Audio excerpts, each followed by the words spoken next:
ਸਤਿ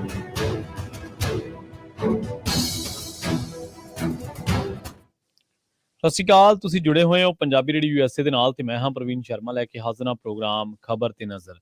ਖਬਰ ਤੇ ਨਜ਼ਰ ਪ੍ਰੋਗਰਾਮ ਦੇ ਵਿੱਚ ਖਬਰਾਂ ਤੇ ਚਰਚਾ ਕਰਨ ਦੇ ਲਈ ਮੇਰੇ ਨਾਲ ਜੁੜ ਚੁੱਕੇ ਨੇ ਪੰਜਾਬ ਤੋਂ ਪੱਤਰਕਾਰ ਦੀਪਕ ਸ਼ਰਮਾ ਚਨਾਰਥਲ ਜੀ।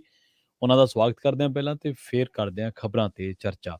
ਸ਼ਰਮਾ ਜੀ ਸਤਿ ਸ਼੍ਰੀ ਅਕਾਲ ਜੀ, ਸਵਾਗਤ ਹੈ ਪੰਜਾਬੀ ਰੇਡੀਓ USA ਦੇ ਪ੍ਰੋਗਰਾਮ ਖਬਰ ਤੇ ਨਜ਼ਰ ਦੇ ਵਿੱਚ। ਸਤਿ ਸ਼੍ਰੀ ਅਕਾਲ ਪ੍ਰਵੀਨ ਜੀ, ਸਾਰੇ ਦਰਸ਼ਕਾਂ ਨੂੰ ਸਰੋਤਿਆਂ ਨੂੰ ਮੇਰੀ ਪਿਆਰ ਭਰੀ ਸਤਿ ਸ਼੍ਰੀ ਅਕਾਲ ਜੀ। ਕੁਝ ਅਹਿਮ ਖਬਰਾਂ ਤੇ ਚਰਚਾ ਦੀ ਸ਼ੁਰੂਆਤ ਕਰਨ ਤੋਂ ਪਹਿਲਾਂ ਧੰਨਵਾਦ ਕਰਦੇ ਚੱਲੀਏ ਸਾਡੇ ਸਪਾਂਸਰਸ ਦਾ ਜਿਹੜੇ ਜ਼ਰੀਆ ਬਣਦੇ ਨੇ ਇਹਨਾਂ ਪ੍ਰੋਗਰਾਮਾਂ ਨੂੰ ਤੁਹਾਡੇ ਤੱਕ ਪਹੁੰਚਾਉਣ ਦੇ ਲਈ। ਖਾਲਸਾ ਇੰਸ਼ੋਰੈਂਸ ਏਜੰਸੀ ਵਾਲੇ ਪਿਛਲੇ ਕਈ ਦਹਾਕਿਆਂ ਤੋਂ ਇੰਸ਼ੋਰੈਂਸ ਦੇ ਵਿੱਚ ਸ਼ਾਨਦਾਰ ਸੇਵਾਵਾਂ ਦੇਣ ਦੇ ਲਈ ਜਾਣੇ ਜਾਂਦੇ ਨੇ। ਕਿਸੇ ਵੀ ਤਰ੍ਹਾਂ ਦੇ ਇੰਸ਼ੋਰੈਂਸ ਦੇ ਲਈ ਤੁਸੀਂ ਇਹਨਾਂ ਦੇ ਨਾਲ 408-272-2500 ਤੇ ਗੱਲ ਕਰ ਸਕਦੇ ਹੋ। ਟਰਕੀਨਾ ਇਮੀਗ੍ਰੇਸ਼ਨ ਲਾਅ ਫਰਮ ਵਾਲੇ ਜੇ ਟਰਕੀਨਾ ਇਮੀਗ੍ਰੇਸ਼ਨ ਬਾਬਤ ਤੁਹਾਡਾ ਕੋਈ ਸਵਾਲ ਹੈ, ਕੋਈ ਸਲਾਹ ਕਰਨੀ ਹੈ ਤਾਂ ਜੇ ਦੇ ਨਾਲ 415-909-0503 ਤੇ ਗੱਲ ਕੀਤੀ ਜਾ ਸਕਦੀ ਹੈ।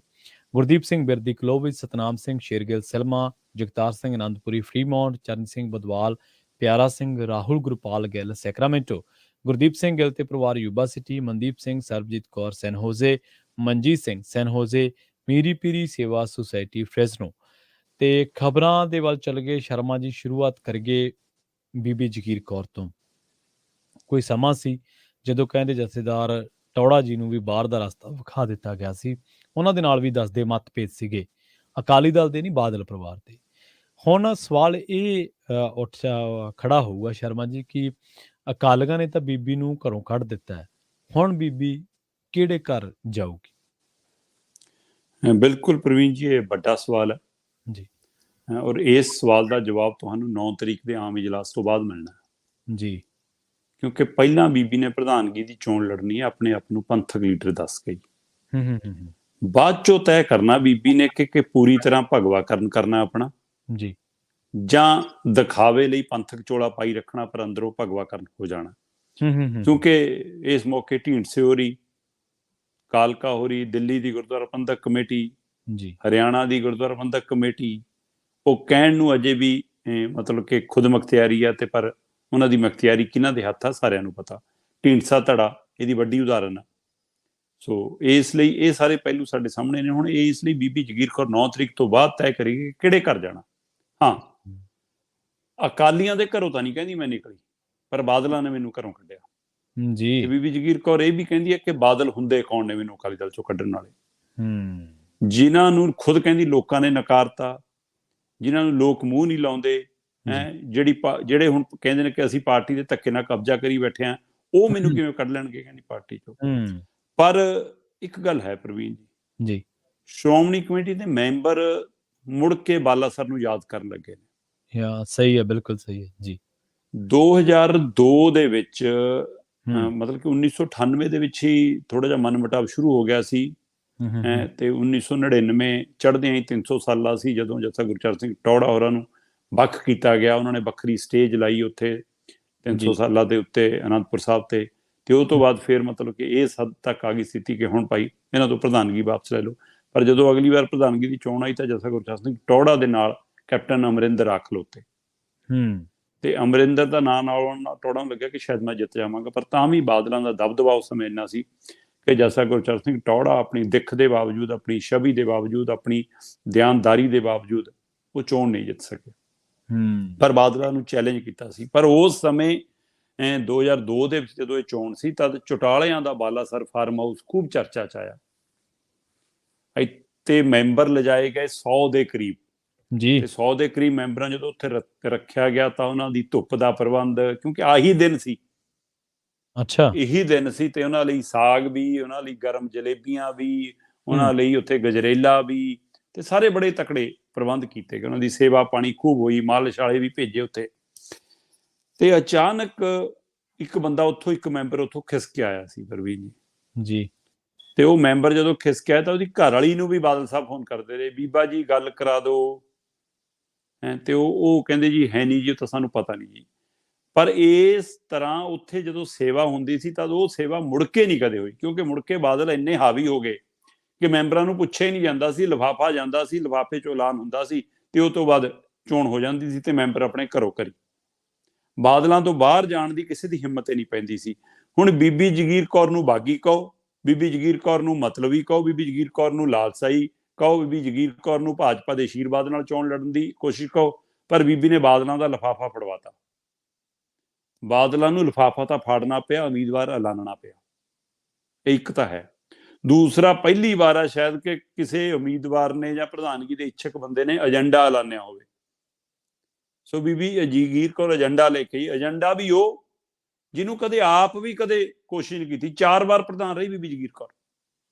4 ਵਾਰ ਪ੍ਰਧਾਨ ਰਹਿਣ ਦੇ ਬਾਵਜੂਦ ਹੁਣ ਬੀਬੀ ਕਹਿੰਦੀ ਆ ਕਿ ਮੈਨੂੰ ਜੀ ਉਸ ਸਮੇਂ ਕੰਮ ਨਹੀਂ ਕਰਨ ਦਿੱਤਾ ਬਾਦਲਾਂ ਨੇ। ਬੜੀ ਛੇਤੀ ਚੇਤੇ ਆ ਗਿਆ ਬੀਬੀ ਜਗੀਰ ਕੌਰ ਨੂੰ ਕਿ ਮੈਨੂੰ ਕੰਮ ਨਹੀਂ ਕਰਨ ਦਿੱਤਾ। ਮਤਲਬ ਉਸ ਸਮੇਂ ਪ੍ਰਧਾਨਗੀ ਦਾ ਨਸ਼ਾ ਹੀ ਇੰਨਾ ਸੀ ਕਿ ਤੁਸੀਂ ਭੁੱਲੇ ਗਏ ਕਿ ਮੈਂ ਕੁਛ ਕੰਮ ਵੀ ਕਰਨਾ। ਹੁਣ ਤੁਹਾਨੂੰ ਗੁਰਮਤ ਮਰਿਆਦਾ ਵੀ ਯਾਦ ਆ ਗਈ। ਹੁਣ ਅਕਾਲ ਤਖਤ ਸਾਹਿਬ ਦਾ ਰੁਤਬਾ ਬਹਾਲ ਕਰਨਾ ਵੀ ਯਾਦ ਆ ਗਿਆ। ਹੁਣ ਪੰਥਕ ਧਿਰਾਂ, ਪੰਥਕ ਨੁਮਾਇੰਦੇ ਨਿਰਾਸ਼ ਨੇ, ਦੂਰ ਨੇ ਸ਼੍ਰੋਮਣੀ ਕਮੇਟੀ ਤੋਂ, ਉਹਨਾਂ ਨੂੰ ਨੇੜੇ ਲਾਉਣਾ ਵੀ ਯਾਦ ਆ ਗਿਆ। ਹੁਣ ਤੁਹਾਨੂੰ ਵਿਰਾਸਤੀ ਥਾਵਾਂ, ਸਾਡੀਆਂ ਇਤਿਹਾਸਕ ਥਾਵਾਂ ਨੂੰ ਸੰਭਾਲਣਾ ਵੀ, ਉਹਨਾਂ ਨੂੰ ਉਸੇ ਰੂਪ 'ਚ ਰੱਖਣਾ ਵੀ ਯਾਦ ਆ ਗਿਆ।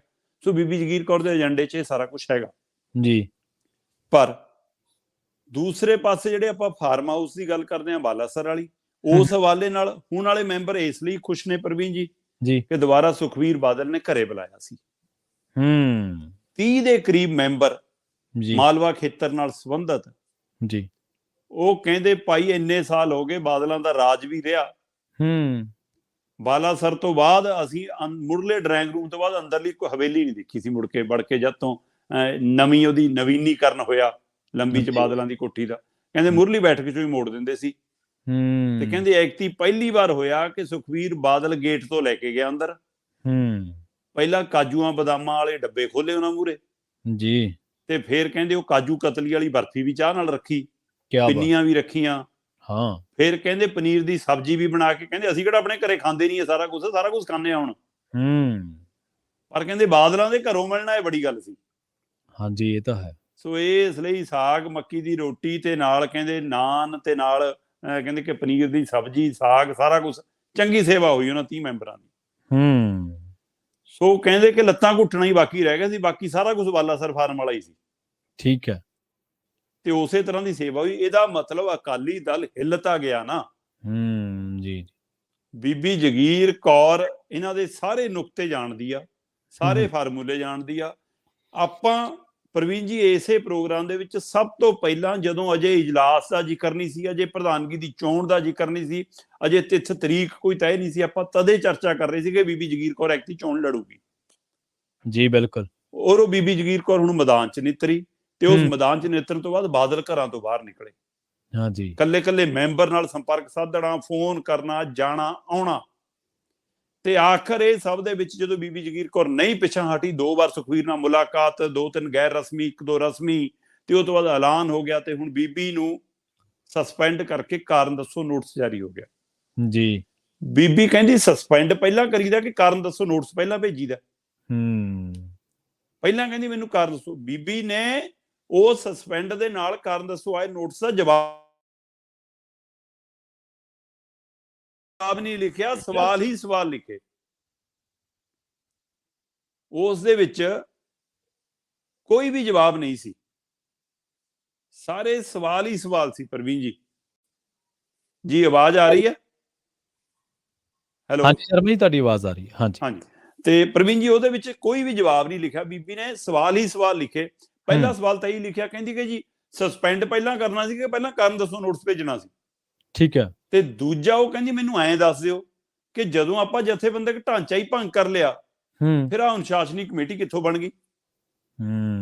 ਚਲੋ ਕੋਈ ਗੱਲ ਨਹੀਂ, ਉਹਨੇ ਆਪਣੇ ਸਵਾਲ ਲਿਖ ਕੇ ਭੇਜਤੇ ਤੇ ਉਹ ਜਵਾਬ ਦੇਤੇ, ਕਹਾਣੀ ਖਤਮ ਹੋ ਗਈ। ਉਹ ਕਹਿੰਦੇ ਜੀ ਚਲੋ ਜੀ ਐਂ ਕਰੋ ਬੀਬੀ ਜੀ, ਇੱਕ ਵਾਰ ਤਲਬ ਕਰ ਲੈਂਦੇ ਦੁਬਾਰਾ, ਮੂੰਹੋਂ ਦੂਹੀ ਬੁਲਾ ਲੈਣੇ। ਬੀਬੀ ਨੂੰ ਦੁਬਾਰਾ ਬੁਲਾ ਲਿਆ ਜੀ। ਉਹ ਨਹਾ ਧੋ ਕੇ ਬੈਠੇ ਨੇ, ਮਲੂਕਾ ਸਾਹਿਬ, ਬਲਟੋਹਾ ਸਾਹਿਬ ਨਾਲ ਹੋਰ ਬਿਠਾਏ ਨੇ 2-3, ਹੈ ਨਾ।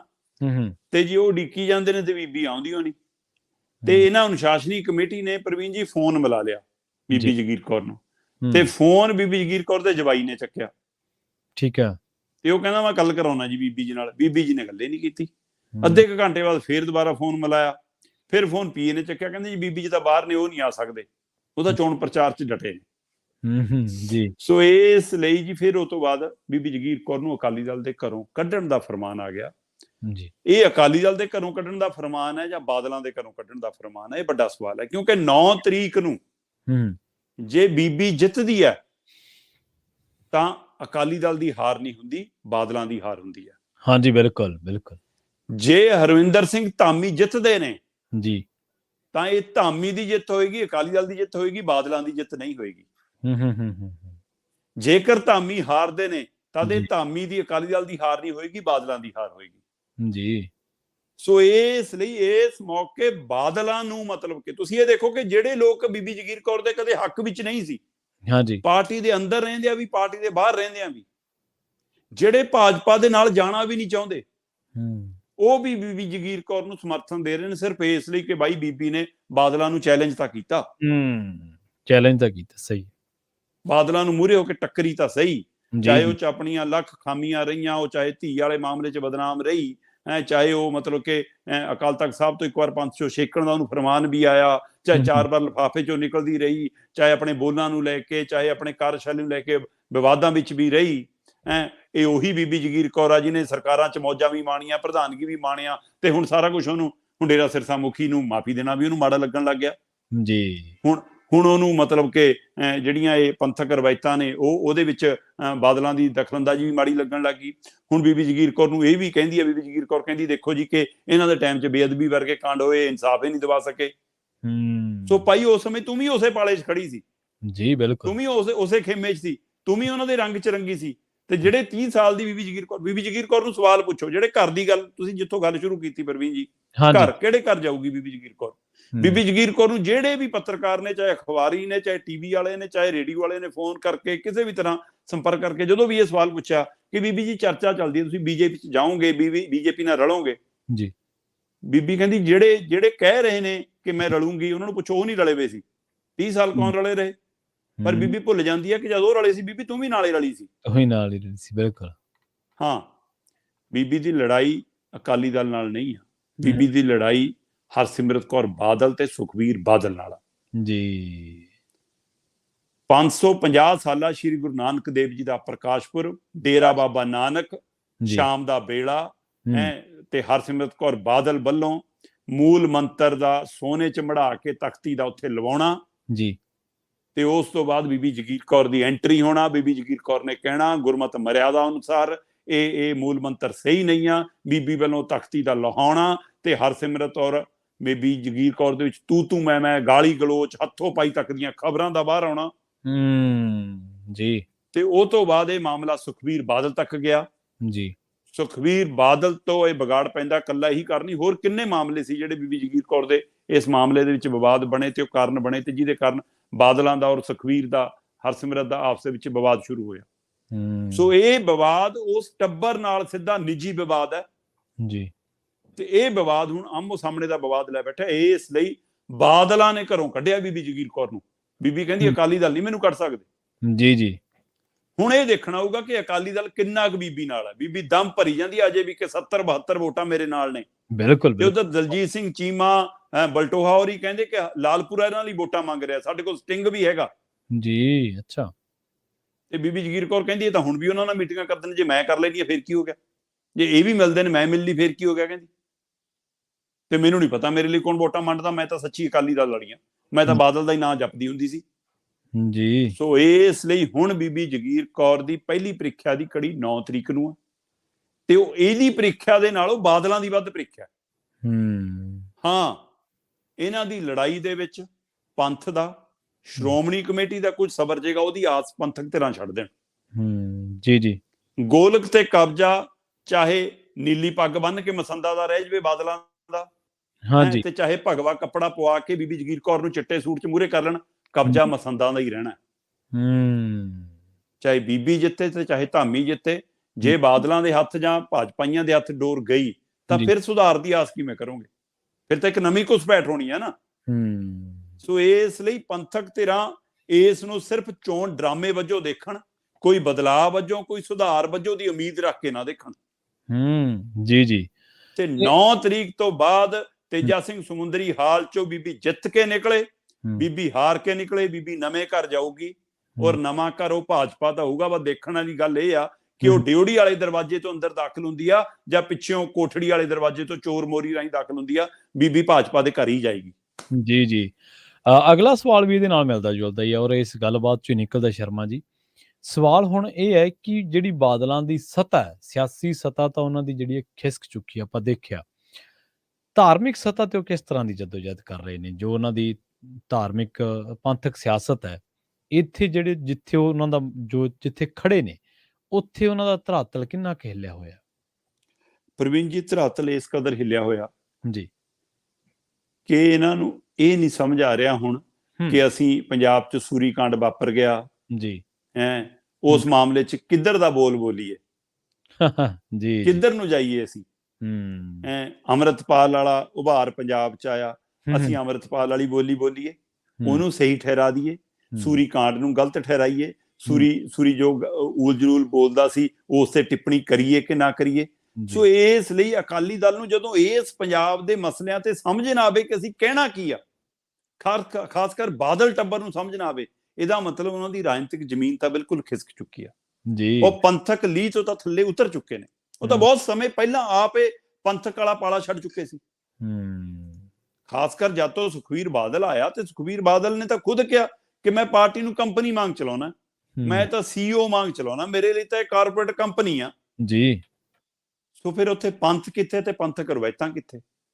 ਅਕਾਲੀ ਦਲ ਜਨਮਿਆ ਹੀ ਇਸ ਲਈ ਸੀ ਤਾਂ ਕਿ ਧਾਰਮਿਕ ਮਸਲਿਆਂ ਲਈ ਘੱਟ ਗਿਣਤੀ ਭਾਈਚਾਰੇ ਸਿੱਖ ਕੌਮ ਲਈ ਉਹਨਾਂ ਦੀ ਆਵਾਜ਼ ਬਣ ਸਕੇ, ਉਹਨਾਂ ਦੇ ਮਸਲੇ ਪੰਜਾਬ ਸੂਬੇ ਲਈ ਕੰਮ ਕਰ ਸਕੇ, ਪੰਜਾਬੀਆਂ ਲਈ ਕੰਮ ਕਰ ਸਕੇ। ਜੀ ਤੇ ਨਾ ਪੰਜਾਬੀਆਂ ਦੇ ਰਹੇ, ਨਾ ਪੰਥ ਦੇ ਰਹੇ, ਨਾ ਸਿੱਖਾਂ ਦੇ ਰਹੇ, ਨਾ ਘੱਟ ਗਿਣਤੀਆਂ ਦੇ ਰਹੇ, ਨਾ ਪੰਜਾਬ ਦੇ ਰਹੇ। ਜੀ ਸੋ ਇਸ ਲਈ ਜਦੋਂ ਆਪਣੇ ਨੂੰਹਾਂ ਨੂੰ ਪੁੱਤਾਂ ਨੂੰ ਤੁਸੀਂ ਕੁਰਸੀਆਂ ਦਿਵਾਉਣ ਦੇ ਲਈ ਲੜਨ ਲੱਗ ਜਾਓ, ਸੁਖਬੀਰ ਬਾਦਲ ਪਹਿਲੀ ਵਾਰ ਜਿੱਤਦੇ ਨੇ MP ਦੀ ਚੋਣ ਵਾਜਪਾਈ ਦੇ ਸਮੇਂ, ਤੇ ਜਦੇ ਉੱਥੇ ਮੰਤਰੀ ਬਣਦੇ ਨੇ ਉਸੇ ਵਾਰ ਜੀ। ਤੇ ਉਸ ਸਮੇਂ ਕਿੰਨੇ ਸੀਨੀਅਰ ਜਿੱਤੇ ਹੋਏ ਸੀ ਭਾਈ, ਉਹ ਕਿਉਂ ਨਹੀਂ ਬਣ ਗਏ? ਹਰਸਿਮਰਤ ਕੌਰ ਲਗਾਤਾਰ 2 ਵਾਰ ਬਣਦੀ ਆ। ਬਾਦਲ ਸਾਹਿਬ ਦਾ ਮੋਦੀ ਜੀ ਮੂਹਰੇ ਚੋਲੀ ਅੱਡ ਕੇ ਕਹਿਣਾ, ਦੇਖ ਲਓ ਜੀ, ਮੈਂ ਚਾਹੁੰਦਾ ਜਿਉਂਦੇ ਜੀ ਇੱਕ ਵਾਰ ਆਪਣੀ ਨੂੰਹ ਨੂੰ ਮੰਤਰੀ ਦੇਖ ਜਾਵਾਂ ਜੀ, ਪਤਾ ਨਹੀਂ ਅਗਲੀ ਵਾਰ ਮੈਂ ਹੋਣਾ ਕਿ ਨਹੀਂ ਹੋਣਾ। ਸੋ ਇਹ ਸੁਨੇਹੇ ਲਾਉਣਾ ਤੇ ਉੱਥੇ ਫਿਰ ਚਾਹੇ ਢੀਂਡਸਾ ਜਿੱਤਿਆ ਹੋਵੇ, ਚਾਹੇ ਚੰਦੂ ਮਾਜਰਾ ਜਿੱਤਿਆ ਹੋਵੇ, ਚਾਹੇ ਗੁਜਰਾਲ ਦਾ ਮੁੰਡਾ ਜਿੱਤਿਆ ਹੋਵੇ, ਫਿਰ ਉਹ ਸਾਰੇ ਸਾਈਡ ਲਾਈਨ ਨੇ। ਹਾਂ ਬਿਲਕੁਲ। ਸੋ ਇਸ ਲਈ ਜਦੋਂ ਤੁਸੀਂ ਪਰਿਵਾਰ ਤੱਕ ਸੀਮਤ ਹੋ ਗਏ ਤਾਂ ਫਿਰ ਪੰਜਾਬ ਤੋਂ, ਪੰਥਕ ਧਿਰਾਂ ਤੋਂ, ਸੰਸਥਾਵਾਂ ਤੋਂ, ਸਿੱਖਾਂ ਤੋਂ ਕਿਉਂ ਉਮੀਦ ਕਰਦੇ ਹੋ ਕਿ ਤੁਹਾਡੇ ਲਈ ਖੜਨ? ਸੋ ਅਕਾਲੀ ਦਲ ਇਸ ਮੌਕੇ ਰਾਜਨੀਤਿਕ ਤੌਰ ਤੇ ਖਤਮ ਆ ਜੀ। ਉਸ ਨੂੰ ਧਾਰਮਿਕ ਸੱਟ ਮਾਰੀ ਜਾ ਰਹੀ ਆ, ਪਰ ਡਰ ਖਤਰਾ ਇਹ ਹੈ ਕਿ ਉਹ ਧਾਰਮਿਕ ਸੱਟ ਪੰਥਕ ਧਿਰਾਂ ਵੱਲੋਂ ਨਹੀਂ, ਸੁਹਿਰਦ ਧਿਰਾਂ ਵੱਲੋਂ ਨਹੀਂ, ਰਾਜਨੀਤਿਕ ਧਿਰ ਵੱਲੋਂ ਹੀ ਮਾਰੀ ਜਾ ਰਹੀ ਆ। ਸੋ ਉਹ ਤੋਂ ਵੀ ਖਤਰਨਾਕ ਹੋ ਸਕਦੀ ਆ। ਇਹ ਇੱਕ ਚਿੰਤਾ ਦੀ ਗੱਲ ਆ। ਇਸ ਲਈ ਉਹ ਕਹਿੰਦੇ ਹੁੰਦੇ ਆ ਕਿ ਆਪਣਾ ਵੱਡੂ ਛਾਵੇਂ ਸਿੱਟੂ। ਸੋ ਇਸ ਲਈ ਕਈ ਵਾਰ ਲੱਗਦਾ ਕਿ ਚੱਲ ਯਾਰ ਘੱਟੋ ਘੱਟ ਮਾੜੇ ਨੇ, ਆਪਣੇ ਤਾਂ ਨੇ, ਤੇ ਇਸ ਲਈ ਲੱਗਦਾ ਕਿ ਇਹਨਾਂ ਦੀ ਹੋਂਦ ਰਹਿਣਾ ਜ਼ਰੂਰੀ ਆ। ਤਾਕਤ 'ਚ ਰਹਿੰਦੇ ਨੇ ਜਾਂ ਨਹੀਂ ਰਹਿੰਦੇ ਵੱਖਰੀ ਗੱਲ ਆ। ਇੱਕ ਸਮੇਂ ਲੱਗਿਆ ਸੀਗਾ ਕਿ ਜਦੋਂ ਭਾਈ ਰਣਜੀਤ ਸਿੰਘ ਹੋਰੀ ਦੁਬਾਰਾ ਸਰਗਰਮ ਹੁੰਦੇ ਨੇ ਤਾਂ ਲੱਗਦਾ ਕਿ ਹਾਂ ਉਹ ਸ਼੍ਰੋਮਣੀ ਕਮੇਟੀ ਦੇ ਵਿੱਚ, ਪਰ ਉਹ ਚੋਣਾਂ ਹੀ ਨਹੀਂ ਕਰਾ ਰਿਹਾ ਕੇਂਦਰ। ਉਹ ਕੀ ਕਰਨਗੇ? ਸਵਾਲ ਇਹ ਹੈ ਕਿ ਉਹ ਵੋਟਾਂ ਤਾਂ ਪਵਾਉਣ ਨਾ। ਇਹ ਨੁਮਾਇੰਦੇ ਉਹ ਚੱਲੇ ਆਉਂਦੇ ਨੇ ਜਿਹੜੇ ਮਤਲਬ ਕਿ ਇੰਨੇ ਲੰਮੇ ਸਮੇਂ ਤੋਂ ਬਾਦਲਾਂ ਦੇ ਹੀ ਮਤਲਬ ਕਿ ਹੱਥਾਂ 'ਚ ਖੇਡੇ ਨੇ, ਹੱਥਾਂ 'ਚ ਪਲੇ ਨੇ ਜੀ। ਸੋ ਇਸ ਲਈ ਉਹਨਾਂ ਦੀਆਂ ਡੋਰਾਂ ਬਾਦਲਾਂ ਦੇ ਹੱਥ ਨੇ। ਹੁਣ ਉਹਨਾਂ ਡੋਰਾਂ ਨੂੰ ED ਰਾਹੀਂ, ਇਨਕਮ ਟੈਕਸ ਰਾਹੀਂ ਜਾਂ ਇਹ ਭਰਮਾ ਕੇ ਜਾਂ ਇਹਦੇ ਰਾਹੀਂ, ਕਿਉਂਕਿ ਮੈਨੂੰ ਪਤਾ ਲੱਗ ਰਿਹਾ ਕਿ ਕੁਝ ਲੀਡਰ ਜਿਹੜੇ ਭਾਜਪਾ ਨਾਲ ਸਿੱਧਾ ਤਾਲੁਕਾਤ ਰੱਖ ਰਹੇ ਨੇ, ਉਹ ਬੀਬੀ ਜਗੀਰ ਕੌਰ ਲਈ ਚੋਣ ਪ੍ਰਚਾਰ ਕਰ ਰਹੇ ਨੇ। ਵਾਹ। ਪ੍ਰਵੀਨ ਜੀ ਕਹਿੰਦੇ ਜਦੋਂ ਚੋਣ ਪ੍ਰਚਾਰ ਕਰਨ ਜਾਂਦੇ ਨੇ ਤਦ ਲੁਭਾਉਣੇ ਵਾਅਦੇ ਕਰਦੇ ਨੇ, ਤਦ ਉਹਨੂੰ ਮਤਲਬ ਆਫਰ ਕਰਦੇ ਨੇ ਕੁਝ ਚੰਗੀਆਂ ਚੀਜ਼ਾਂ ਦੀ, ਕੁਝ ਮਿੱਠਾ ਦੇਣ ਦੀ, ਕੁਝ ਕੜਕਾ ਦੇਣ ਦੀ, ਕੁਝ ਮਤਲਬ ਕਿ ਗਾਂਧੀ ਰੰਗੀ ਦੇਣ ਦੀ, ਗੁਲਾਬੀ ਰੰਗ, ਇਹਨਾਂ ਦੀ ਗੱਲ ਕਰਦੇ ਨੇ। ਪਰ ਕਹਿੰਦੇ ਉਹ ਡਰਾਉਂਦੇ ਨਹੀਂਗੇ। ਡਰਾਉਣ ਦਾ ਤਰੀਕਾ ਕਹਿੰਦੇ ਨਵਾਂ ਕੱਢਿਆ ਜੀ। ਅਗਲੇ ਦੇ ਘਰੇ ਡਰਾਇੰਗ ਰੂਮ 'ਚ ਬੈਠੇ ਹੁੰਦੇ ਨੇ, ਮੇਜ਼ ਦੇ ਉੱਤੇ ਚਾਹ ਦੇ ਕੱਪਾਂ ਦੇ ਬਰਾਬਰ ਨਾ ਕਹਿੰਦੇ ਫੋਨ ਦੀ ਸਕਰੀਨ ਸਿੱਧੀ ਰੱਖ ਲੈਂਦੇ ਨੇ, ਤੇ ਉਹ ਸਕਰੀਨ ਤੇ ਕਹਿੰਦੇ ਅਚਾਨਕ ਬੈਲ ਵੱਜਦੀ, ਉੱਥੇ ਲਿਖਿਆ ਹੁੰਦਾ ਫਲਾਣਾ ਕੁਮਾਰ, ਬਰੈਕਟ 'ਚ ਲਿਖਿਆ ED ਅਫਸਰ, ਤੇ ਕਹਿੰਦੇ ਉਹਦੀ ਸਕਰੀਨ ਤੇ ਬੈਲ ਵੱਜੀ ਜਾਂਦੀ ਆ ਬਸ ਜੀ, ਤੇ ਉਹ ਬੰਦੇ ਨੂੰ ਦਿਖਾਉਂਦੇ ਨੇ ਕਿ ਦੇਖ।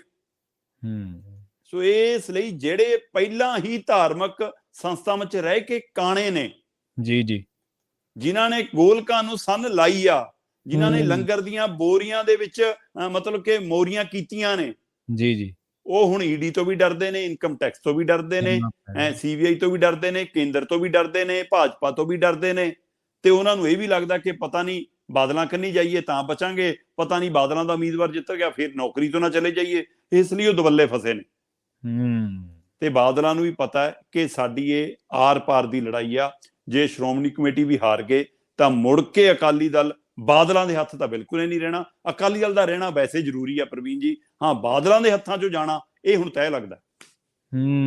ਜੀ ਜੀ ਜੀ, ਆਹ ਸਭ ਤੋਂ ਵੱਡੀ ਤਾਂ ਛਛੋ ਪੰਜ ਹੁੰਦੀ ਹੈ ਨਾ। ਸਿਆਣੇ ਕਹਿੰਦੇ ਵੀ ਇੱਕ ਵਾਰੀ ਕੋਈ ਲੀਡਰ ਲੰਘ ਰਿਹਾ ਸੀ ਕਾਰ ਤੇ, ਉਹ ਲੀਡਰ ਇਸ ਦੁਨੀਆ ਦੇ ਵਿੱਚ ਹੈ ਨਹੀਂਗਾ, ਤੇ ਉਹਦੀ ਕਾਰ ਹੇਠਾਂ ਸ਼ਰਮਾ ਜੀ ਖਰਗੋਸ਼ ਆ ਕੇ ਮਰ ਗਿਆ। ਹਾਂ ਬਿਲਕੁਲ। ਤੇ ਉਹ ਕਹਿੰਦੇ ਵੀ ਉਹਨੇ ਡਰਾਈਵਰ ਨੂੰ ਪੁੱਛਿਆ, ਉਸ ਲੀਡਰ ਸਾਹਿਬਾਨ ਨੇ, ਉਹ ਕਹਿੰਦੇ ਵੀ ਤੂੰ ਦੱਸ ਸਕਦਾ ਵੀ ਇਹਦੀ ਮੌਤ ਕਿਉਂ ਹੋਈ? ਹੈ? ਉਹ ਕਹਿੰਦਾ ਜੀ ਹਾਂ ਇਹ ਵਿਚਾਲੇ ਆ ਗਿਆ, ਇਹ ਆਏ ਉਹ ਮੇਰੇ ਵਰਗਾ ਮਾਤੜ ਵਿਚਾਰਾ ਹਨਾ। ਤੇ ਉਹਨੇ ਆਖਿਆ ਚਲੋ ਠੀਕ ਹੈ। ਕਹਿੰਦਾ ਜੀ ਤੁਸੀਂ ਦੱਸੋ ਇਹਦੀ ਮੌਤ ਕਿਉਂ ਹੋਈ? ਕਹਿੰਦੇ ਇਹਦੀ ਮੌਤ ਹੋਈ ਹੈ ਸਹੀ ਸਮੇਂ ਤੇ ਸਹੀ ਫੈਸਲਾ ਲੈ ਕੇ ਪਿੱਛੇ ਮੁੜਨਾ ਕਿ ਅੱਗੇ ਪਿੱਛੇ, ਹਾਂ ਜੇ ਪਿੱਛੇ ਮੁੜ ਜਾਂਦਾ ਤਾਂ ਵੀ ਬਚ ਜਾਂਦਾ, ਜੇ ਅੱਗੇ ਨਿਕਲ ਜਾਂਦਾ ਤਾਂ ਵੀ ਬਚ ਜਾਂਦਾ। ਸੋ ਇਸ ਤਰ੍ਹਾਂ ਕਈ ਅਸੀਂ ਅਤੀਤ ਦੇ ਵਿੱਚ ਐਸੇ ਫੈਸਲੇ ਲਏ ਹੁੰਦੇ ਸ਼ਰਮਾ ਜੀ, ਜਿਹੜੇ ਸਾਨੂੰ ਛਛੋ ਪੰਜ ਦੇ ਚੁਰਾਹੇ ਤੇ ਖੜਾ ਕਰ ਦਿੰਦੇ ਆ। ਸਾਨੂੰ ਜਿਵੇਂ ਤੁਸੀਂ ਕਾਲੀਆਂ ਵਾਲੀ ਗੱਲ ਕਰਕੇ ਹਟੋ ਨਾ, ਵੀ ਪਤਾ ਨਹੀਂ ਸੂਰੀ ਤੇ ਖੇਦ ਪ੍ਰਗਟਾਇਆ ਜਾਵੇ, ਸ਼ੋਕ ਪ੍ਰਗਟਾਇਆ ਜਾਵੇ ਜਾਂ ਜਸ਼ਨ ਮਨਾਇਆ ਜਾਵੇ, ਉਹਨੂੰ ਸਮਝ ਨਹੀਂ ਆ ਰਹੀ। ਦੁਚਿੱਤੀ ਬਹੁਤ ਭੈੜੀ ਚੀਜ਼ ਹੈ ਜੇ ਬੰਦੇ ਨੂੰ ਘੇਰ ਲਵੇ ਤਾਂ। ਅਗਲੀ ਖਬਰ ਦੇ ਵੱਲ ਵਧੀਏ ਸ਼ਰਮਾ ਜੀ, ਆਪਾਂ ਤੇ ਗੱਲ ਕਰੀਏ ਕਿਸਾਨੀ ਦੀ। ਮੈਂ ਜਦੋਂ ਇਹ ਚੀਜ਼ ਬਾਰੇ ਪੜ੍ਹਿਆ ਤੇ ਮੈਨੂੰ ਬੜੀ ਇਸ ਗੱਲੋਂ ਇਹ ਹੋਇਆ ਕਿ ਚਲੋ ਕਿਸਾਨੀ ਵਾਸਤੇ ਕੋਈ ਵਧੀਆ ਖਬਰ ਹੈ। ਆਪਾਂ ਚਰਚਾ ਕਰਦੇ ਰਹਿੰਦੇ ਸੀ, ਆਮ ਹੀ ਸੋਸ਼ਲ ਮੀਡੀਆ ਤੇ ਇੱਕ ਚਰਚਾ ਆਮ ਹੀ ਚੱਲਦੀ ਰਹਿੰਦੀ ਹੈ ਕਿ ਭਾਈ ਪੰਜਾਬ ਦੇ ਵਿੱਚ ਫੀਮ ਦੀ ਖੇਤੀ ਕਰਾਓ, ਪੈਸੇ ਬਣਨਗੇ। ਪਰ ਹੁਣ ਖਬਰ ਕਹਿੰਦੀ ਹੈ ਵੀ ਪੰਜਾਬ ਦੇ ਵਿੱਚ ਕਿਸਾਨ ਵੀ ਕਰ ਸਕਣਗੇ ਮਾਈਨਿੰਗ। ਹੁਣ ਮਾਈਨਿੰਗ ਮਾਤੜ ਬੰਦਾ ਕਿਵੇਂ ਕਰੂਗਾ ਸ਼ਰਮਾ ਜੀ? ਪ੍ਰਵੀਨ ਜੀ ਤੁਹਾਨੂੰ ਯਾਦ ਹੈ ਚੰਨੀ ਨੇ ਕਿਹਾ ਸੀਗਾ ਹਾਂਜੀ ਕਿ ਜਿਹੜਾ ਮਰਜ਼ੀ ਜਾਓ, ਆਪਣਾ 3 ਵੀਲਰ ਲੈ ਜਾਓ, ਆਪਣਾ ਟੈਂਪੂ ਲੈ ਜਾਓ, ਆਪਣੀ ਰੇਹੜੀ ਲੈ ਜਾਓ, ਆਪਣਾ ਗੱਡਾ ਲੈ ਜਾਓ, ਆਪਣੀ ਟਰੈਲੀ ਲੈ ਜਾਓ, ਰੇਤਾ ਭਰੋ ਤੇ ਵਰਤੋ ਜਿੰਨਾ ਮਰਜ਼ੀ।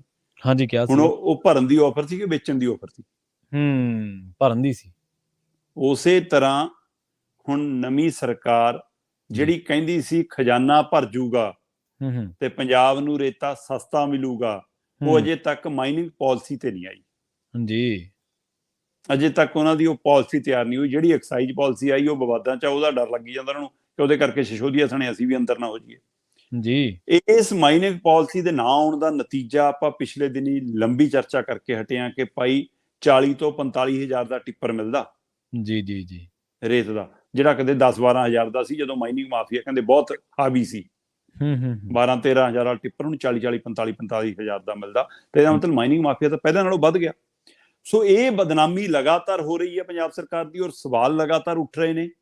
ਇਹਨਾਂ ਸਵਾਲਾਂ ਦੇ ਜਵਾਬ ਕੱਢਣ ਦੇ ਲਈ ਉਹਨਾਂ ਨੇ ਮਾਈਨਿੰਗ ਪਾਲਿਸੀ ਲਈ ਖਰੜਾ ਤਾਂ ਨਹੀਂ ਤਿਆਰ ਕੀਤਾ ਜੀ, 2 ਜਗਾੜੂ ਫਾਰਮੂਲੇ ਲਿਆਂਦੇ ਪ੍ਰਵੀਨ ਜੀ।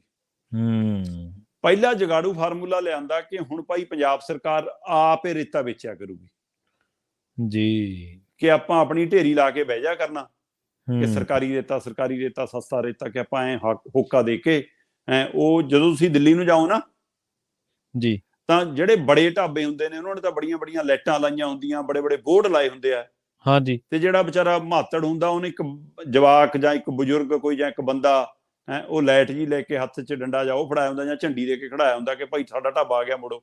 ਹਾਂਜੀ ਹੁਣ ਪੰਜਾਬ ਸਰਕਾਰ ਉਹੇ ਜਿਹਾ ਇੱਕ ਢਾਬਾ ਖੋਲਣ ਜਾ ਰਹੀ ਆ।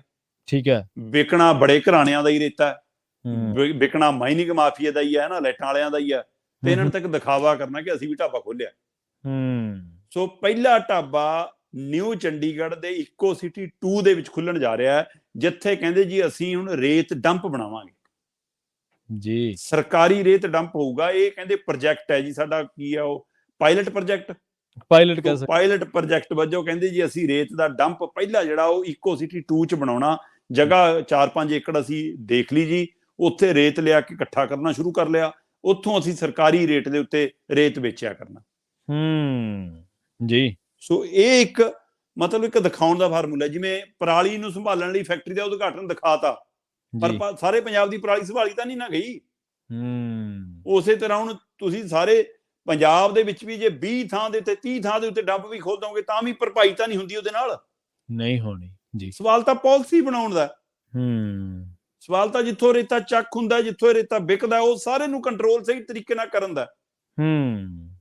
ਅੱਗੇ ਹਰ ਇਲਾਕੇ ਦੇ ਵਿੱਚ ਆਪਣੀਆਂ ਆਪਣੀਆਂ ਖੱਡਾਂ ਅਲਾਟ ਹੁੰਦੀਆਂ ਸੀ, ਹੁਣ ਤੁਸੀਂ ਇੱਕੋ ਧਿਰ ਨੂੰ ਦੇ ਦਿੰਦੇ ਹੋ ਜੀ। ਹੁਣ ਇੱਕ ਫਾਰਮੂਲਾ ਤਾਂ ਨੇ ਡੰਪ ਵਾਲਾ, ਦੂਜਾ ਕਹਿੰਦੇ ਜੀ ਅਸੀਂ ਕਿਸਾਨਾਂ ਲਈ ਛੂਟ ਦੇਵਾਂਗੇ, ਇਹਦੇ ਤੇ ਅਸੀਂ ਕੰਮ ਕਰ ਰਹੇ ਹਾਂ ਕਿ ਕਿਸਾਨ ਆਪਣਾ ਟਰੈਕਟਰ ਟਰਾਲੀ ਲੈ ਜਾ ਕਰਨ, ਜਿੰਨੀ ਲੋੜ ਆ ਰੇਤਾ ਲਿਆਇਆ ਕਰਨ, ਆਪਣੇ ਟਰੈਕਟਰ ਟਰਾਲੀ 'ਚ ਆਪਣੇ ਲਈ ਰੇਤਾ ਢੋ ਸਕਦੇ ਨੇ। ਕਹਿੰਦੇ ਕਿ ਸਾਡੇ ਚੀਫ ਸੈਕਟਰੀ ਸਾਹਿਬ ਜੰਜੂਆ ਸਾਹਿਬ ਦੀ ਅਗਵਾਈ ਦੇ ਵਿੱਚ ਮੀਟਿੰਗ ਹੁੰਦੀ ਆ, ਤੇ ਐਡਵੋਕੇਟ ਜਨਰਲ ਕਈ ਹੋਰੀ ਉਹਨਾਂ ਦੀ ਕਹਿੰਦੇ ਕਿ ਉਹਨਾਂ ਨਾਲ ਵੀ ਕਾਨੂੰਨੀ ਪਹਿਲੂ ਤੋਂ ਵੀ ਵਿਚਾਰ ਚਰਚਾ ਹੁੰਦੀ ਆ, ਤੇ ਇਸ ਨੂੰ ਅੰਤਮ ਛੋਹ ਦਿੱਤੀ ਜਾ ਸਕਦੀ ਆ ਕਿ ਕਿਸਾਨ ਦੀ ਜਿਹੜੀ ਟਰੈਕਟਰ ਤੇ ਟਰਾਲੀ ਆ ਉਹ ਕਹਿੰਦੇ ਜਾਂ ਕਣਕ ਦੇ ਟਾਈਮ ਜਾਂ ਝੋਨੇ ਦੇ ਟਾਈਮ ਵਰਤੋਂ ਹੁੰਦੀ ਆ, ਬਾਕੀ ਟਾਈਮ ਤਾਂ ਖੜੀ ਹੋ ਰਹਿੰਦੀ ਆ। ਸੋ ਇਸ ਲਈ ਕਹਿੰਦੇ ਕਿ ਉਸ ਨੂੰ ਅਸੀਂ ਮਤਲਬ ਕਿ ਕਿਸਾਨ ਲਈ ਇਹ ਸਹੂਲਤ ਪੈਦਾ ਕਰ ਰਹੇ ਹਾਂ ਕਿ ਕਿਸਾਨ ਆਪਣੀ ਟਰੈਕਟਰ ਟਰਾਲੀ ਰਾਹੀਂ ਰੇਤਾ ਦੀ ਢੋਆ ਢਵਾਈ ਕਰ ਸਕਣਗੇ।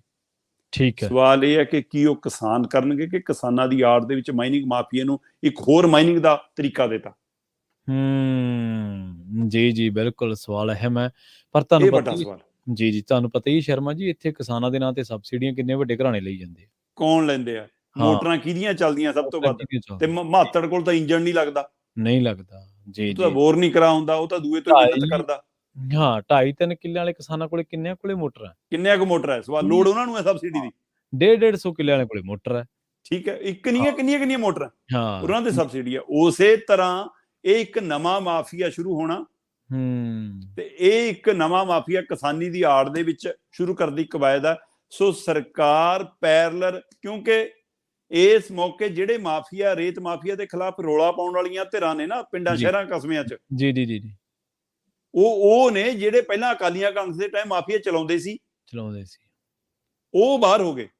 ਜਿਹੜੇ ਪੁਰਾਣੇ ਵਿੱਚ ਹੈਗੇ ਉਹ ਚੁੱਪ ਨੇ, ਜੀ ਜਾਂ ਜਿਹੜੇ ਨਵਿਆਂ ਨੂੰ ਮੌਕਾ ਮਿਲ ਗਿਆ ਉਹ ਚੁੱਪ ਨੇ। ਤੇ ਹੁਣ ਉਹਦੇ ਵਿੱਚ ਜਿਹੜੀਆਂ ਰੋਲਾ ਪਾਉਣ ਵਾਲੀਆਂ ਧਿਰਾਂ ਨੇ ਉਹਨਾਂ ਨੂੰ ਐਡਜਸਟ ਕਰਨ ਦੀ ਇੱਕ ਪਲਾਨ ਹੈ, ਉਹਨਾਂ ਨੂੰ ਚੁੱਪ ਕਰਾਉਣ ਦਾ ਪਲਾਨ ਹੈ ਕਿ ਕੋਈ ਨਾ ਭਾਈ, ਜੇ 4 ਟਿੱਪਰ ਅਸੀਂ ਭਰਾਂਗੇ, ਤੁਸੀਂ ਇੱਕ ਟਰੈਲੀ ਭਰ ਲਿਓ ਜੀ। ਅੱਛਾ, ਸੋ ਇਹ ਉਹਨਾਂ ਦੀਆਂ ਟਰਾਲੀਆਂ ਐਡਜਸਟ ਕਰਾਉਣ ਦੀ ਕਿਸਾਨਾਂ ਦੀ ਆੜ 'ਚ। ਉਹ ਕਿਸਾਨ ਤਾਂ ਆਪਣੇ ਖੇਤ 'ਚੋਂ ਪੱਟ ਰਹੇ, ਤੁਸੀਂ ਮਤਲਬ 100 ਰੁਪਈਆ ਤੇ ਇੱਕ ਕਹੀ ਤੇ ਇੱਕ ਤਸਲੇ ਦੇ ਪਿੱਛੇ ਉਹਦੇ ਪਰ ਪਰਚਾ ਕਰਤਾ ਸੀ। ਜਲਾਲਾਬਾਦ ਦੀ ਖਬਰ ਹੈ। ਫਿਰ ਹਾਂਜੀ, ਮਤਲਬ ਇਸ ਲਈ ਜਿਹੜੇ ਕਹਿੰਦੇ ਸੀਗੇ ਕਿ ਅਸੀਂ ਆ ਪਰਾਲੀ ਵਾਲੇ ਮਾਮਲੇ ਦੇ ਵਿੱਚ ਰੈੱਡ ਐਂਟਰੀ ਨਹੀਂ ਪਾਵਾਂਗੇ, ਪ੍ਰਵੀਨ ਜੀ, ਪੰਜਾਬ 'ਚ ਕਿਸਾਨਾਂ ਤੇ ਪਰਚੇ ਵੀ ਹੋ ਗਏ, ਰੈੱਡ ਐਂਟਰੀ ਵੀ ਪੈ ਗਈ, ਉਹਨਾਂ ਦੀਆਂ ਸਹੂਲਤਾਂ ਵਾਪਸ ਲੈਣ ਲਈ ਆਰਡਰ ਵੀ ਹੋ ਗਏ।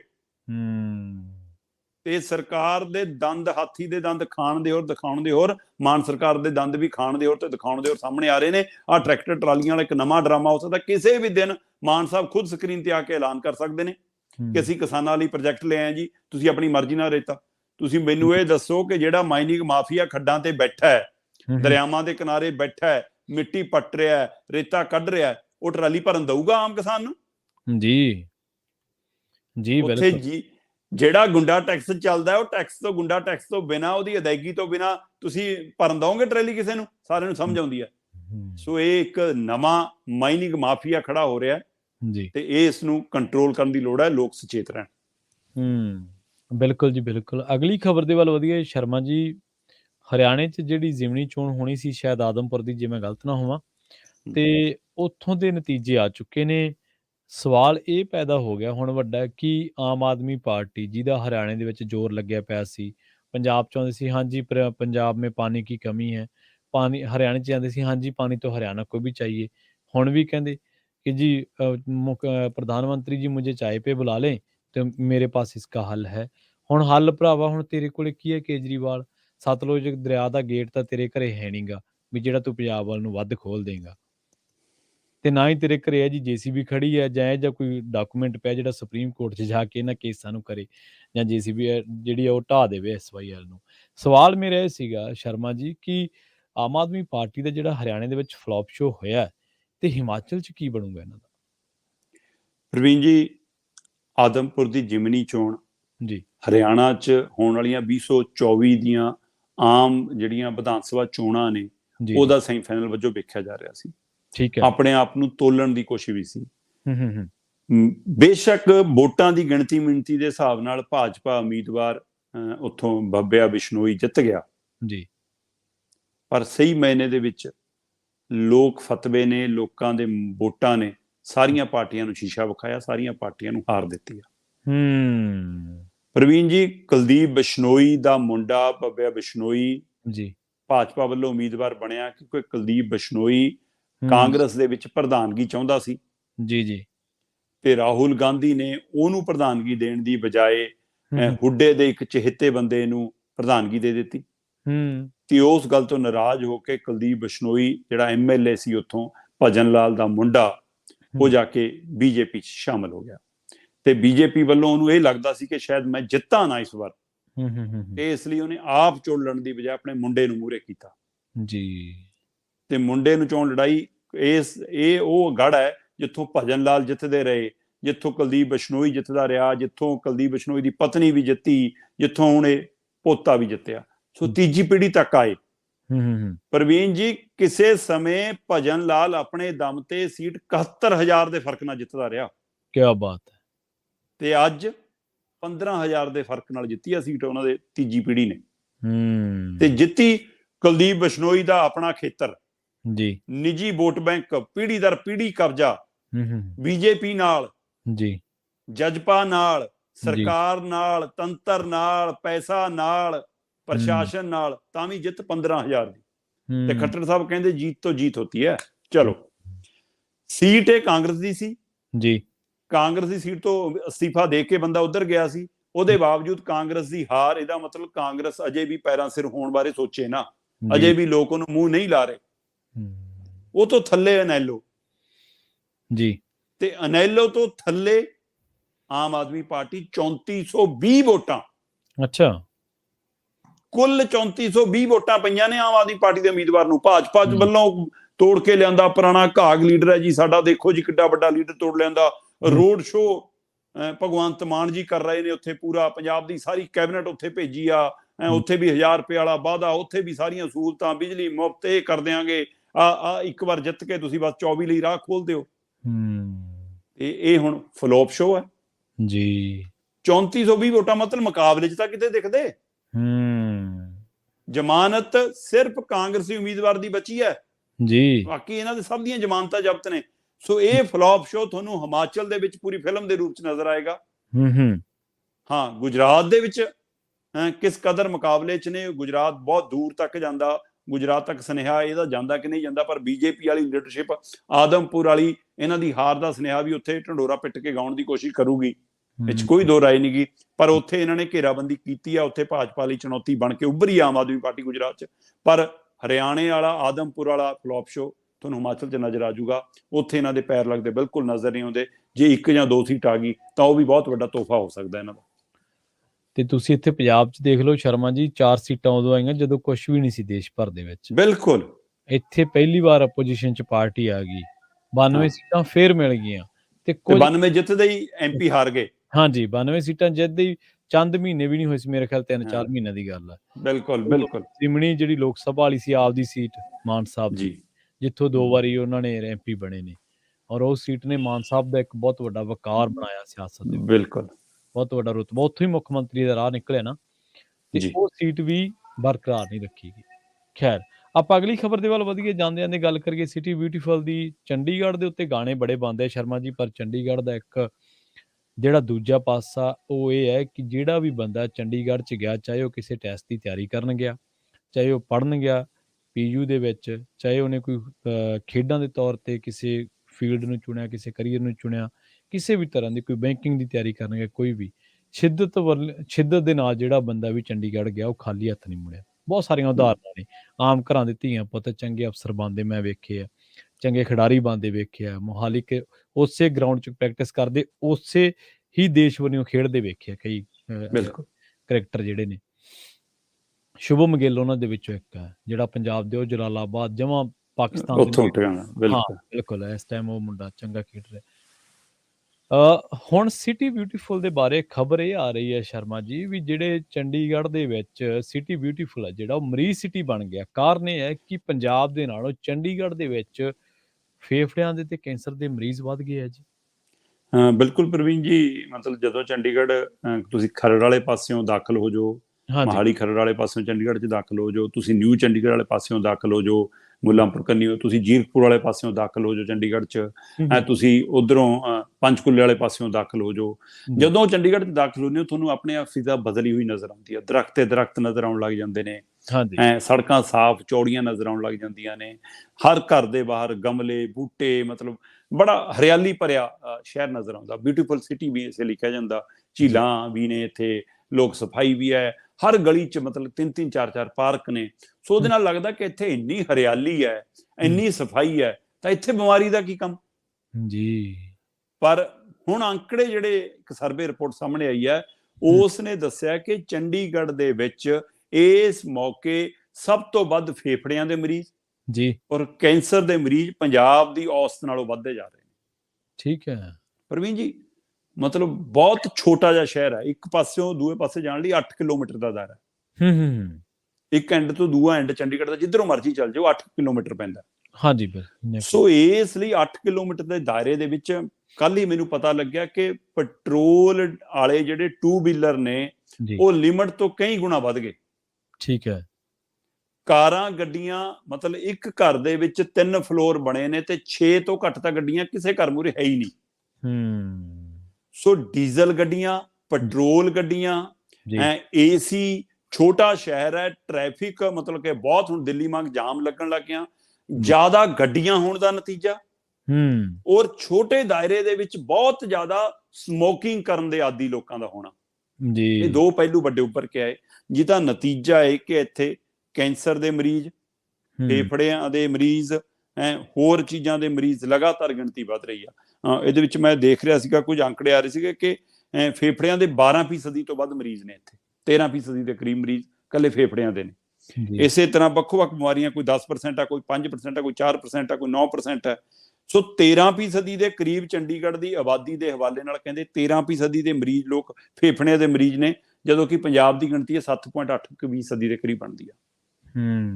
ਸੋ ਉੱਥੇ ਜਿਹੜਾ ਇਹ ਅੰਤਰ ਨਜ਼ਰ ਆ ਰਿਹਾ, ਇਸੇ ਤਰ੍ਹਾਂ ਕੈਂਸਰ ਦੇ ਮਰੀਜ਼ ਲਗਾਤਾਰ ਇੱਥੇ ਟੈਸਟ ਕੀਤੇ ਜਾ ਰਹੇ ਨੇ, ਉਹਦੇ ਨਾਲ ਕਹਿੰਦੇ ਲਗਾਤਾਰ ਮਰੀਜ਼ਾਂ ਦੀ ਗਿਣਤੀ ਵੱਧਦੀ ਜਾ ਰਹੀ ਹੈ ਤੇ ਕੁਝ ਲੋਕ ਟੈਸਟ ਕਰਾਉਣੋਂ ਵੀ ਝਿਜਕਣ ਲੱਗੇ ਨੇ। ਸੋ ਇਹ ਹਰਿਆਲੀ ਦਾ ਪ੍ਰਤੀਕ ਦਾ ਮਤਲਬ ਇਹ ਨਹੀਂਗਾ ਕਿ ਇੱਥੇ ਬਿਮਾਰੀਆਂ ਨਹੀਂ, ਕਿ ਹੁਣ ਇਹ ਬਿਊਟੀਫੁਲ ਸਿਟੀ ਬਿਮਾਰੀ ਦਾ ਗੜ੍ਹ ਬਣਦਾ ਜਾ ਰਿਹਾ। ਉਹਦੇ ਕਾਰਨ ਹੈ ਕਿ ਜਿੰਨੀ ਇਹਦੀ ਸ਼ਹਿਰ ਦੀ ਰਹਿਣ ਦੀ ਬੱਸੋਂ ਦੀ ਜਿੰਨੀ ਸਮਰੱਥਾ ਹੈ, ਉਹਦੇ ਨਾਲ ਕਈ ਗੁਣਾ ਵੱਧ ਲੋਕ ਨੇ ਤੇ ਉਹਨਾਂ ਲੋਕਾਂ ਕੋਲ ਕਈ ਗੁਣਾ ਵੱਧ ਗੱਡੀਆਂ ਵਾਹਨ ਨੇ ਤੇ ਕਈ ਗੁਣਾ ਵੱਧ ਸੜਕਾਂ ਦੇ ਉੱਤੇ ਭੀੜ ਆ, ਤੇ ਬਾਕੀ ਰੋਜ਼ 3-4 ਸੂਬਿਆਂ ਤੋਂ ਵੱਧ ਆਲੇ ਦੁਆਲੇ ਆਉਂਦੀ ਆ। ਸੋ ਇਸ ਲਈ ਉਹ ਥੋੜੀ ਥਾਂ ਦੇ ਵਿੱਚ ਹੀ ਇੰਨਾ ਜ਼ਿਆਦਾ ਕੁਛ ਹੈ, ਤੇ ਉਹਦਾ ਨਤੀਜਾ ਇਹ ਹੈ ਕਿ ਦਰਖਤਾਂ ਨੂੰ ਵੀ ਸਿਉਂਕ ਲੱਗ ਰਹੀ ਆ ਤੇ ਬੰਦਿਆਂ ਨੂੰ ਵੀ ਬਿਮਾਰੀਆਂ ਲੱਗ ਰਹੀਆਂ। ਜੀ, ਚੰਡੀਗੜ੍ਹ ਨੇ ਵੈਸੇ ਪ੍ਰਸ਼ਾਸਨ ਨੇ ਕੰਮ ਤਾਂ ਬਹੁਤ ਕੀਤਾ ਹਵਾ ਪਾਣੀ ਦੇ ਉੱਤੇ, ਸਫਾਈ ਦੇ ਉੱਤੇ, ਪਰ ਇਹ ਗੱਲ ਬਿਲਕੁਲ ਤੁਹਾਡਾ ਜਿਹੜਾ ਸੰਸਾ, ਤੁਹਾਡੀ ਜਿਹੜੀ ਚਿੰਤਾ ਉਹ ਵਾਜਬ ਹੈ ਵੀ ਇਹ ਜਿਹੜੀਆਂ ਵਾਹਨਾਂ ਦਾ ਜਿਹੜਾ ਧੂੰਆਂ ਹੈ, ਪ੍ਰਦੂਸ਼ਣ ਹੈ ਜਿਹੜਾ, ਉਹਨੇ ਚੰਡੀਗੜ੍ਹ ਦੀ ਬਿਊਟੀ ਹੈ ਜਿਹੜੀ ਉਹ 'ਚ ਡੈਂਟ ਪਾ ਦਿੱਤਾ ਹੈ, ਤੇ ਉਹਦੇ ਅਸਰ ਹੁਣ ਸਿੱਟੇ ਨਿਕਲ ਦੇਖਦੇ ਆਪਾਂ ਨਜ਼ਰ ਆਉਣ ਲੱਗੇ, ਦੇਖ ਰਹੇ ਹਾਂ, ਨਜ਼ਰ ਆ ਰਹੇ ਨੇ। ਬਿਲਕੁਲ ਸਹੀ ਹੈ। ਸ਼ਰਮਾ ਜੀ, ਇਹਨਾਂ ਖਾਸ ਖਬਰਾਂ ਤੇ ਖਾਸ ਜਾਣਕਾਰੀਆਂ ਦੇ ਲਈ ਤੁਹਾਡਾ ਬਹੁਤ ਬਹੁਤ ਧੰਨਵਾਦ। ਬਹੁਤ ਸ਼ੁਕਰੀਆ ਜੀ।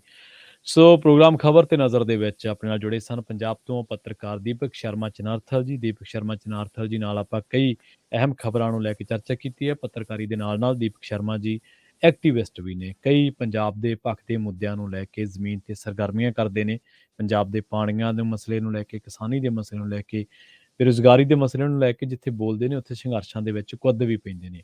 ਸੋ ਇੱਕ ਵਾਰ ਮੁੜ ਤੋਂ ਬਹੁਤ ਬਹੁਤ ਧੰਨਵਾਦ ਸ਼ਰਮਾ ਜੀ। ਬਹੁਤ ਸ਼ੁਕਰੀਆ ਜੀ।